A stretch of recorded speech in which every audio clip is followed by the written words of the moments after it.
comme ça, on va bientôt en festival, hein. Et on veut connaître mes meilleurs conseils. Eh ben écoute, prends place, installe-toi confortablement car je vais te donner mes meilleurs conseils pour que tu passes un très bon festival de musique. Premièrement, dès que tu as acheté ton billet, organise-toi avec tes proches pour le trajet.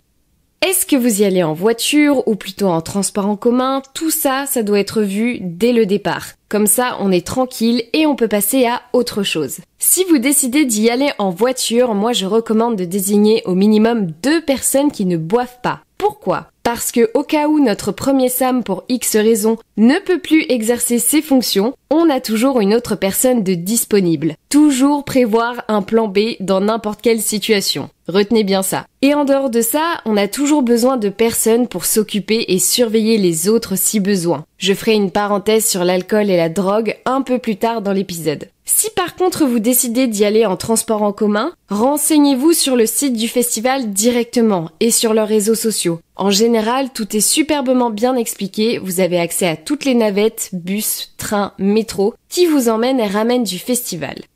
Ensuite, en ce qui concerne les affaires que tu emmèneras sur place, je te conseille d'investir dans une banane qui sera collée à ton corps en permanence. Alors oui, je sais, il y en a à qui ça va pas trop plaire parce que peut-être que c'est pas ton style, que tu trouves ça embarrassant, etc. Mais on s'en fout, il en va de ta survie, ok? Donc tu me trouves une banane stylée, tu la customises comme tu veux pour que ça te plaise à peu près, et tu vas veiller à mettre ce que je vais te dire dedans. Ne me remercie pas pour la liste. Tu vas mettre carte d'identité, carte vitale, ton billet du festival, même si tu l'as en version numérique sur ton téléphone, on ne sait jamais. Permis de conduire si tu conduis, tes clés, un paquet de mouchoirs et du gel hydroalcoolique pour aller aux toilettes, du paracétamol au cas où tu aurais mal à la tête un moment, une batterie externe, un papier sur lequel est marqué tous les numéros à appeler si jamais tu perds ton téléphone, un petit truc sucré, genre petit gâteau, concombre, n'importe quoi compote, bonbons, etc.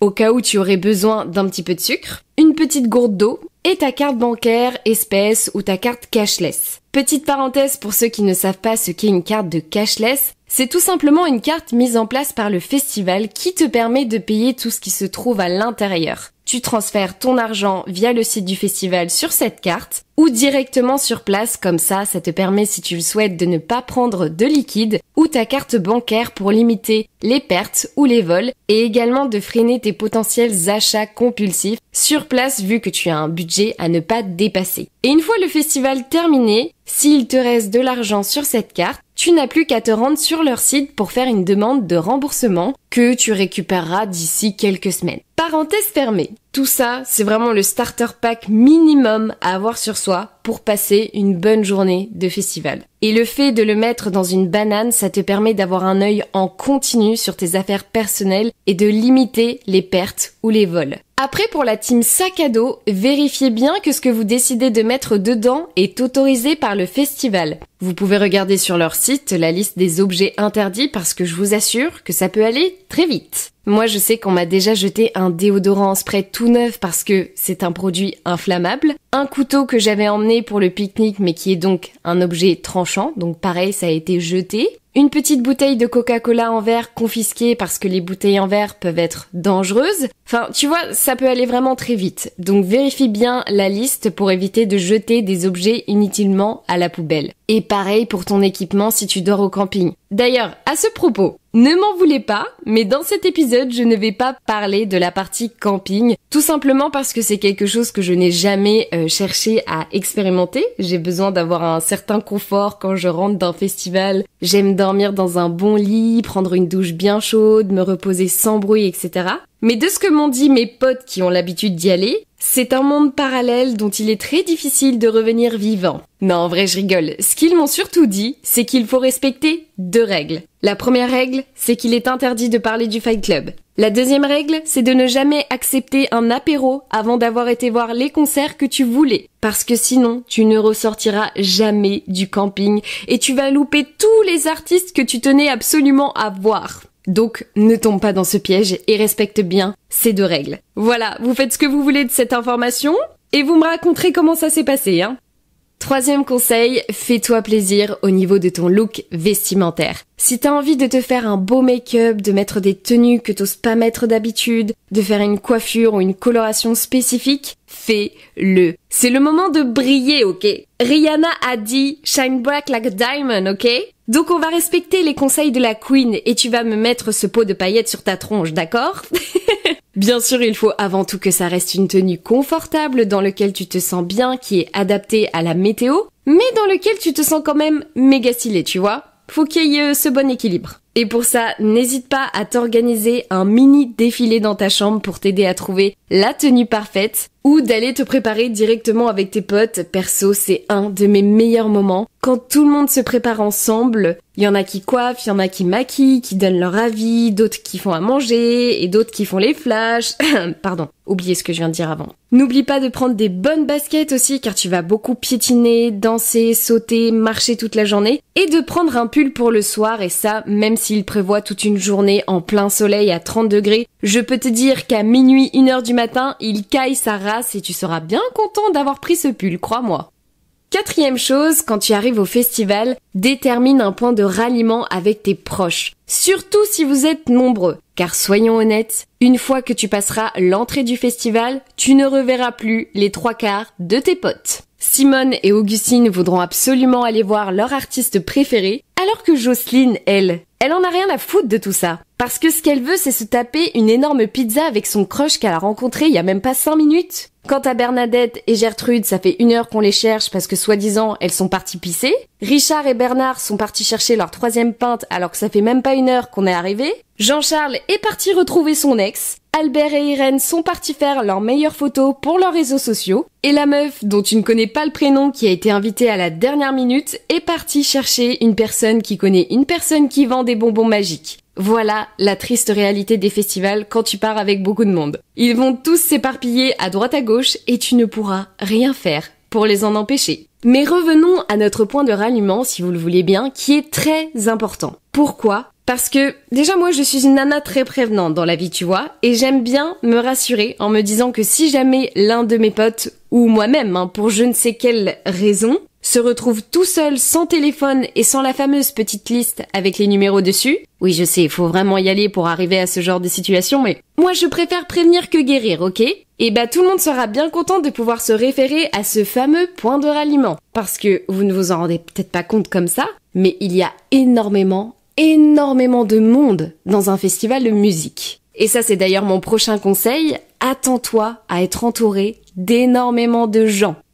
Et là, vous allez me dire, bah ouais, logique, c'est un festival, quoi. Oui, mais quand on n'a pas l'habitude ou que ça fait longtemps qu'on n'a pas participé à un événement d'une telle ampleur, ça peut surprendre, vous gêner, voire même pour certains vous faire angoisser. Et quand arrive le moment des concerts, c'est encore un autre level. Moi, je vous recommande vivement de bien choisir minutieusement votre emplacement pour que vous puissiez kiffer un maximum les shows de vos artistes préférés. Sinon, ça peut être très vite gâché et vous allez passer un mauvais moment. Moi, je me souviendrai toute ma vie du moment où je décide d'aller voir DJ Snake dans un festival de 150 000 personnes. Donc là, j'ai trop hâte, je décide de camper 2 heures devant les barrières pour être sûre de vraiment bien le voir. Je suis collée à des gens, mais genre, vraiment, dites-vous, on ne peut pas être plus proche que ça. Pendant 2 heures, j'étais peau à peau avec des personnes que je ne connaissais pas. Autant vous dire que faut pas être agoraphobe pour faire ça. Bref, le concert commence, tout le monde se lève d'un coup, et là, l'enfer commence. Faut savoir que je fais 1m58, ok ? Et j'ai tendance à oublier, quand je suis devant un artiste que j'adore, que la plupart des gens sur cette terre sont plus grands que moi. Donc, mis à part si je suis au premier rang contre la barrière, ce qui n'était clairement pas le cas, j'étais au 3e rang derrière la barrière, c'était horrible. En plus, les gens se mettaient à pousser, mais vraiment vénère, tu te retrouvais comprimé par le corps de tes voisins, mais le truc, c'est que tu ne peux même pas blâmer les gens qui te poussent, vu que eux-mêmes se sont fait pousser par quelqu'un d'autre. Tu vois le délire ? Mais bon, moi je suis une très grande fan de DJ Snake, j'adore ses sons, ça fait des années que je danse dessus et que je veux le voir en concert, alors je me dis, tiens bon Mel, ça va le faire en vrai, t'as l'habitude des festivals. Pas du tout ! les premiers sons passent et plus ça va, plus je sens que j'ai du mal à respirer. Il fait hyper chaud et la terre sur laquelle on marche est très sèche, ce qui fait que la poussière remonte dans mes voies respiratoires. Je sens également la transpiration et la respiration, l'humidité de la respiration de tout le monde à côté de moi et j'ai l'impression d'être dans un hammam rempli de terre. C'est très bizarre à dire mais c'est vraiment l'impression que j'avais. Et cerise sur le gâteau,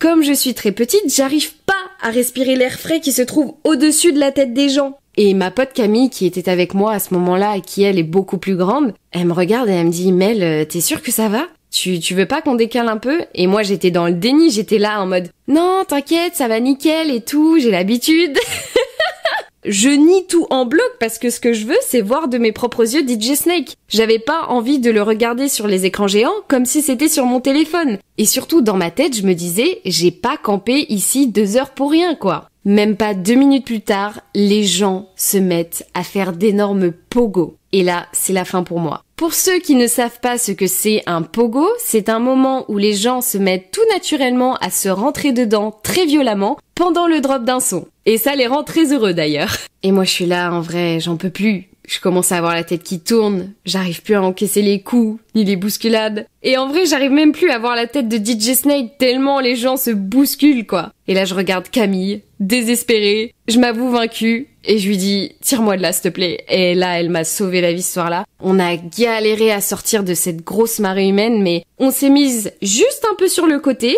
pas trop proche, mais un petit peu sur le côté de la scène. Et c'était très bien comme ça. J'ai pu passer le reste du concert à profiter pleinement du set, et c'était génial, j'ai kiffé mon moment. Donc choisissez bien votre emplacement selon votre taille, votre corpulence et votre résistance aux bousculades. Je suis désolée pour les personnes petites comme moi, mais malheureusement, on n'est pas fait pour être devant dans une foule mouvementée. On n'a pas les capacités physiques pour résister à ça, quoi. Par contre, si vous êtes plutôt grand et que vous aimez bien la bousculade, là, franchement, allez-y, faites-vous plaisir. Mais je sais que moi, avec les années, j'ai compris que le meilleur emplacement pour profiter d'un concert en ayant une assez bonne vue de l'artiste, de la place pour respirer, danser sans être trop bousculé, c'est sur les côtés. Souvent les gens sur les extrémités, ils sont très chill, ils aiment danser, chanter, mais ils vont pas trop te bousculer, tu vois. Après, si t'arrives à avoir ta place vraiment tout devant, collé aux barrières, c'est qui tout double. Soit tu passes un super concert parce que tu vois très bien l'artiste, tout ce qui se passe sur scène et les gens te bousculent, mais ça reste supportable pour toi. Soit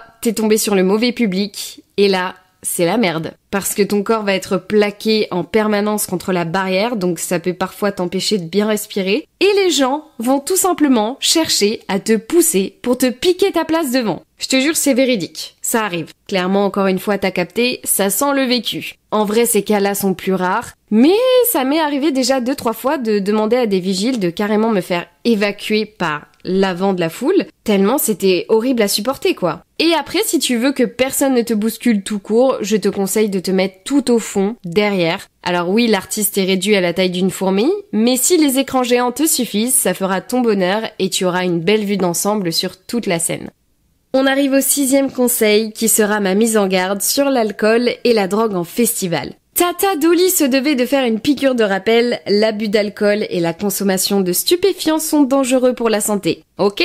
Donc on fait pas n'importe quoi. Alors je suis absolument d'accord avec le fait que les festivals, c'est très good vibe, c'est le monde de la fête, les gens sont sympas, ouverts d'esprit, bienveillants. Tu peux même faire de très belles rencontres comme ça et passer un merveilleux moment, mais il ne faut pas négliger le petit pourcentage de gens dangereux qui peuvent se trouver à cet endroit et qui ont de très mauvaises intentions en tête. Et il peut vraiment vous arriver des dingueries si vous n'êtes pas pleinement maître de votre corps et de votre esprit. Je suis vraiment désolée, je plombe l'ambiance à dire ça, mais on peut pas rester toujours dans le monde des bisounours. Quand il y a un truc qui va pas, il faut aussi le dire. C'est important de se remémorer qu'il y a des gens dangereux dans ce monde et qu'il faut savoir s'en protéger. Il faut en être conscient, vous voyez. Il faut pas nier la part d'ombre à tout sujet. Donc je préfère le préciser. Et même en dehors de ça, n'oubliez pas que l'alcool et la drogue sont des désinhibants. Certaines personnes y réagissent très bien, mais d'autres y réagissent très mal. Donc là encore, c'est important d'être en pleine possession de ses moyens pour y faire face, si jamais ça tourne mal. Après, je comprends que voilà, on est en festoche, il y a pas de mal à prendre quelques bières, quelques cocktails, etc. si on en a envie.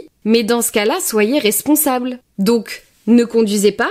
c'est là que nos deux Sam interviennent, et buvez raisonnablement. Vous êtes grand, vous connaissez vos limites, donc on s'arrête avant le fameux verre de trop. Ça évitera à vos potes qui ne boivent pas de faire les babysitters toute la soirée, de vous emmener au poste de secourisme mort d'inquiétude, et de gérer vos sauts d'humeur parce que, encore une fois, selon ton tempérament et comment tu te sens dans ta vie, tu vas plus ou moins bien réagir à l'alcool toi aussi. Donc soyez responsable pour vous-même et pour les autres.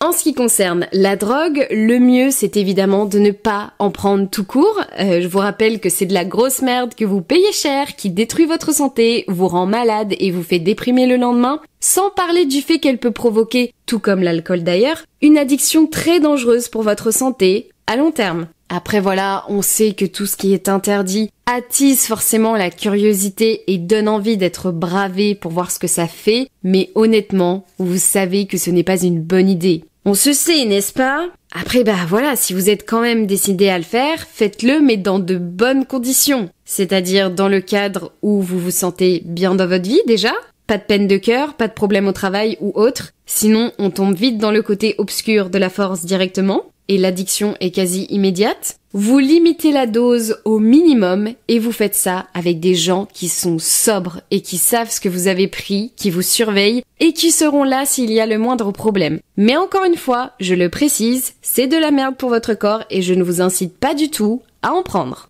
Tout cela m'amène à mon 7e point. Pense à garder toujours un œil sur tes potes. Je te demande pas d'être leur garde du corps, mais juste de temps en temps checker autour de toi où ils sont et s'ils vont bien. C'est important de prendre soin les uns des autres et si jamais vous êtes séparés, essayez de faire un groupe WhatsApp où vous mettez de temps en temps votre localisation, une photo de ce que vous faites ou juste un smiley pour dire ok, tout va bien. Si jamais il manque quelqu'un, oubliez pas de retourner de temps en temps au point de ralliement ou d'aller regarder au poste de secourisme ou peut-être aux objets trouvés.